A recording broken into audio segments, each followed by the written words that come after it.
এক নাস্তিক এসে বলল, এক ইসলামিক স্কলারকে বলল যে তো আপনি আমার দুইটা প্রশ্নের উত্তর দিতে পারলে আমি ইসলাম গ্রহণ করব।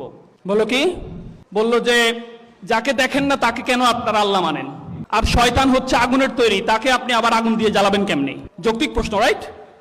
এখন ইসলামিক স্কলারের অবস্থা তো খারাপ, নাকি উত্তর দিতে পারবে না। উনি বলল সত্যি তো, আমি দুটো প্রশ্নের উত্তর দিলে আপনি ইসলাম গ্রহণ করবেন? বলছে হ্যাঁ গ্রহণ করবো। বলছে আচ্ছা ঠিক আছে, ওকে আমি দেবো একটু পরে আপনাকে। উনি একটা ইট নিয়ে আসছে, ইট খুঁজে নিয়ে এসে ওনাকে দিছে একটা মায়ের দেওয়ার পরে বলছে এই যে বলছি না আপনাদের আল্লাহ নিয়ে, আপনারা ধর্ম বিশ্বাস নিয়ে কথা বললে আপনারা হচ্ছেন জঙ্গি হয়ে যান, আপনারা মারেন শুধু, আপনারা তো যুক্তি দিয়ে পারেন না।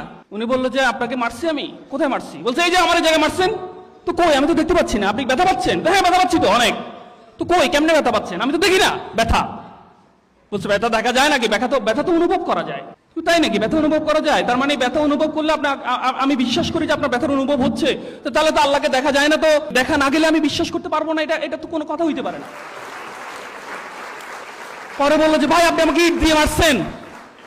বললো যে ইট দিয়ে মারছি, অসুবিধা করতে? ইট দিয়ে মারলে তো তোমার ব্যথা লাগার কথা না, কারণ ইট তো মাটির তৈরি, তুমিও মাটির তৈরি, মাটি দিয়ে মাটিকে মারলে ব্যথা কেন লাগবে?